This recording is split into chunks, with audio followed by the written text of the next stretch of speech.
Welcome to Crawford-Clark Close-Up's dedicated Oscars section of the channel. Here, in a number of videos, we'll be exploring the films up for the big awards in 2019 at the 91st Academy Awards. We'll be breaking down and ranking the 8 films up for the crown of Best Picture this year in a separate video, as well as reviews of previous Best Picture winners.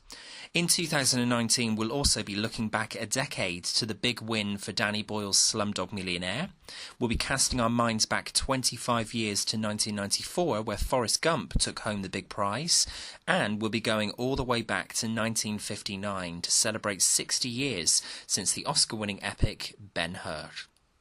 Before all that, in anticipation of this year's 91st ceremony, televised on Sunday, February 24th, here are our predictions for each category on the night. We'll start with the short subject categories. So, the 5 nominees in the documentary short category are Black Sheep, Endgame, Lifeboat, A Night at the Garden, and Period, End of Sentence. There are some solid nominees in this category, with the most accessible and thought-provoking of those being Endgame, now showing on Netflix. The short film follows different patients dealing with the prospect of receiving palliative care at the end of their lives. It's the strongest of the short films in this category and will hopefully collect the award on the night. Next up is live action short. Over the last few years, I've tried to watch as many of the nominated films and shorts up for Academy Awards ahead of the ceremony, and this is one of only 2 categories this year where I haven't seen all of those nominated. The nominees for live action short are Detainment, Fauve, Marguerite, Mother, and Skin. Detainment is the controversial retelling of the James Bulger 1993 murder case, which has been slated by the family of the late Bulger and the media for the director of the short film not seeking approval from Bulger's family before making the film. The clear standout in this category is the beautifully shot French short Fauve, about 2 young boys playing in a quarry with no one in sight to come to their aid when an inevitable accident occurs. Felix Cognier as the lead boy Tyler is definitely one to watch out for in years to come. The 5 nominees in the animated short category are arguably one of the strongest set of nominees in the category for years.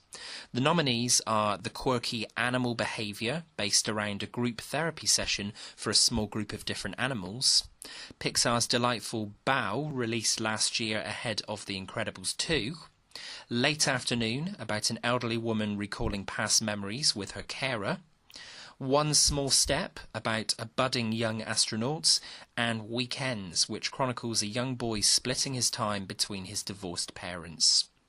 It's likely that Pixar will win this category with Bao, but personally, we'd love One Small Step to take this. The animation is beautiful, and the story of a child persevering to achieve their ultimate dream is a narrative that Academy voters routinely gush over. The sound category's next, and first up for sound editing, the nominees are Black Panther, Bohemian Rhapsody, First Man, A Quiet Place, and Roma. This one is hard to call this year. The excellent A Quiet Place, one of the first films reviewed on this channel from last year, gets its single nomination in this category, which could be an indication that it will pick up the award, but Roma's use of sound was particularly strong, as was Bohemian Rhapsody. At the time of recording, I haven't seen First Man, but I think it's likely the Academy will give this award to that. For sound mixing, the nominees are slightly different. We have Black Panther, Bohemian Rhapsody, First Man, Roma, and A Star is Born. This could be a chance for A Star is Born to pick up one of the technical categories, but as sound mixing and editing tend to be won by the same film based on previous years, I think First Man will probably take this as well. There's less competition in the film editing category this year. The nominees are Black Klansman, Bohemian Rhapsody, The Favourite, Green Book, and Vice. I predict that this will be one of only 2 awards that Adam McKay's Dick Cheney biopic Vice is likely to pick up this year.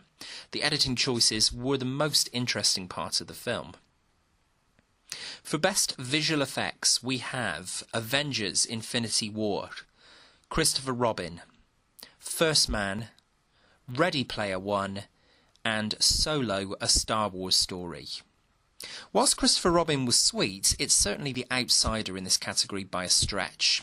Ready Player One was vacuous and probably the most un-Spielberg of the director's filmography to date, despite having solid effects work, and Solo: A Star Wars Story again had solid effects but was hardly standout compared to the original Star Wars stories. It's definitely between First Man and Avengers: Infinity War, and given the success of Marvel Studios, I can really see Infinity War picking up this award on the night. For production design, the nominees are Black Panther, The Favourite, First Man, Mary Poppins Returns, and Roma. Of those nominated, I can see the Academy awarding The Favourite with this one, but I'd be thrilled if Black Panther won this. It's one of the best looking films in the Marvel Cinematic Universe to date. For Makeup and Hairstyling, a category notorious for having less nominations than any other category, we have Border, Mary Queen of Scots, and Vice. The Academy could decide to give this to Mary Queen of Scots, as makeup and hairstyling on the film was well crafted, but I think Vice is going to take this. The nominations for costume design are the Coen brothers' tonally inconsistent but otherwise impressive The Ballad of Buster Scruggs, Black Panther, The Favourite, Mary Poppins Returns, and Mary Queen of Scots. This one is surely going to The Favourite this year. The film is all about showcasing the various costumes of the 3 protagonists, as well as the myriad costumes worn by Queen Anne's court members. For Best Cinematography, the nominees are Cold War from director Paweł Pawlikowski, The Favourite, Never Look Away from German director Florian Henkel von Donnerschmarck, Roma, and A Star is Born. Whilst this is a particularly strong category, I think Alfonso Cuarón will win this for his breathtaking work on Roma. Each individual shot is stark, capturing the beauty in the everyday. Best Documentary is another of the categories where I haven't seen many of the nominations. The nominees are Free Solo, Hale County, This Morning, This Evening, Minding the Gap, Of Fathers and Sons, and RBG. Of these 5, given the momentum it's had since its release, as well as winning awards in other ceremonies, Free Solo seems to have this one in the bag. It wouldn't be surprised, however, if Feminism strikes again at the 91st Academy Awards, if RBG, the documentary based on lawyer Ruth Bader Ginsburg's life, scoops the prize. For Best Animated Feature Film, the nominees are Incredibles 2, Isle of Dogs, Mirai, Wreck-It Ralph, Ralph Breaks the Internet, and Spider-Man Into the Spider-Verse. Sadly, it's not Pixar's turn to take the title this year. This is certainly Spider-Man Into the Spider-Verse for the win. On to the musical categories now, with the nominees for Best Original Score. They are Black Klansman, Black Panther, If Beale Street Could Talk, Isle of Dogs, and Mary Poppins Returns. Alexandre Desplat is loved by the Academy, but I can't see him winning this year for the kooky Isle of Dogs. I think this could go to Marvel's Black Panther, as Ludwig Göransson's score was the most striking of those nominated this year. Best Original Song is another strong category this year. The contenders for this award are All the Stars from Black Panther, I'll Fight from RBG, The Place Where Lost Things Go from Mary Poppins Returns, and Shallow from A Star is Born. And also When a Cowboy Trades His Spurs for Wings from The Ballad of Buster Scruggs. The opening vignette of Buster Scruggs is the best part of the film, and When a Cowboy Trades His Spurs for Wings is a melancholic beautiful lament. The Place Where Lost Things Go also brings a tear or two to the eye, given its wonderful arrangement in Mary Poppins Returns, but this award is going to the mighty Shallow from A Star Is Born, and rightly so. Bradley Cooper and Lady Gaga are dynamite together on the song, and knowing they'll be performing it together live on Oscars night only adds to the momentum. It's sadly one of few awards A Star Is Born is likely to pick up on the night, having been touted on initial release last year to sweep the board at this year's Oscars.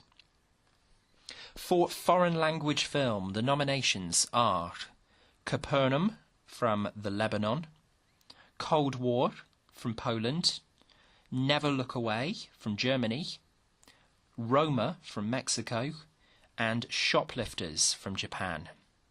The Academy will probably give this to Roma, but considering they've nominated Cold War in 3 different categories for this year's Oscars, it might not be a big surprise if Cold War picks this up.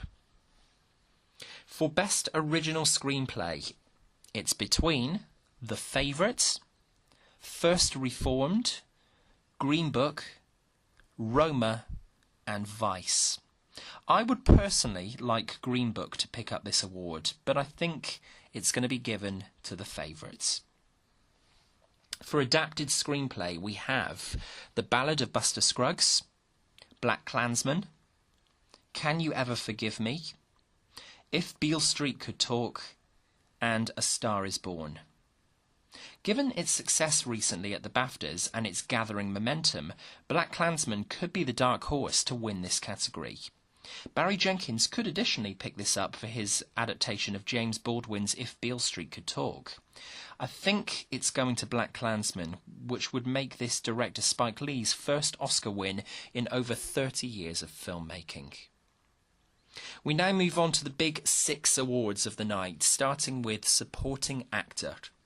The nominees are Mahershala Ali for Green Book, Adam Driver for Black Klansman, Sam Elliott for A Star Is Born, Richard E. Grant for Can You Ever Forgive Me, and Sam Rockwell for Vice. I think it's a given that the brilliant Mahershala Ali will take this for Green Book, but once again, there's a collection of strong performances in this category. For Best Supporting Actress, we have Amy Adams for Vice, Marina de Tavira for Roma, Regina King for If Beale Street Could Talk, Emma Stone for The Favourite, and Rachel Weisz also for The Favourite. Despite 2 actresses nominated in the category for Supporting Actress for the popular The Favourite, this award is going to the excellent performance from Regina King in If Beale Street Could Talk, probably the film's only secure Oscar win this year. The nominations for Best Actor of 2018 are Christian Bale for Vice, Bradley Cooper for A Star Is Born, Willem Dafoe for At Eternity's Gate, Rami Malek for Bohemian Rhapsody, and Viggo Mortensen for Green Book. Given the snub for Bradley Cooper in the directing category for A Star Is Born, there's still a slim chance the Academy could give this to him. But who are we kidding? The best male performance of the last 12 months was clearly Rami Malek resurrecting Freddie Mercury with all his flamboyance in Bohemian Rhapsody. It's a terrific performance, and it would be a genuine upset if he doesn't pick up the Oscar on the night. For Best Actress, the nominations are Yalitza Aparicio for Roma, Glenn Close for The Wife, Olivia Colman for The Favourite, Lady Gaga for A Star Is Born, and Melissa McCarthy for Can You Ever Forgive Me. This could really go any way, thus making it the most open category ahead of this year's awards, aside from the coveted Best Picture. Glenn Close has been doing well this awards season for her strong performance in The Wife, but we're not sure how Oscar-worthy a performance it really is. This could go to Olivia Colman for her role in The Favourites, following her BAFTA win, or it could quite possibly go to Lady Gaga. But I think it would be a magical curveball if, after nominating the 2 female leads in Roma for Best Actress and Supporting Actress respectively, Yalitza Aparicio takes this for her touching screen debut in Roma. This category is the hardest to decide this year. For Best Director, the 5 nominees are Alfonso Cuarón for Roma, Yorgos Lanthimos for The Favourite, Spike Lee for BlacKkKlansman, Adam McKay for Vice, and Paweł Pawlikowski for Cold War. This is definitely going to Alfonso Cuarón for his brilliant work on Roma. There's no contest really, as he's rightly been picking up every accolade going this awards season in direction. And so we've come to the final award, the big one, Best Picture. The 8 films that Academy members have to choose from this year are BlacKkKlansman, Black Panther, Bohemian Rhapsody, The Favourite, Green Book, Roma, A Star is Born, and Vice. The big award this year is second only to Best Actress for Hardest to Predict. There's a chance that almost any of these 8 films could take the crown this year. In a separate video ahead of this year's awards, we'll be ranking our personal favourites of the Best Picture contenders. For now, whether we think it's the best film of the 8 or not, we're predicting Roma to pick up Best Picture on the night. So, what are your predictions for this year's Academy Awards? Do you agree with any of our predictions? Leave your thoughts in the comments below, and don't forget to tune in whether you're based in the UK or overseas on Sunday, February 24th to see the results. It's going to be another great night celebrating the best that the film world has offered over the last 12 months. Stay tuned to the channel for more retrospective reviews of Oscar Best Pictures over the years. We're aiming to review all 90 films to win Best Picture over time on this channel. Come and find Crawford-Clark Close-Up on Facebook and Twitter. You can email us, crawfordclarkcloseup@gmail.com, with suggestions for future reviews. And if you enjoyed this video, be sure to click subscribe at the top of the page to be notified of new content. For now, thanks for watching, and until next time, that's a wrap.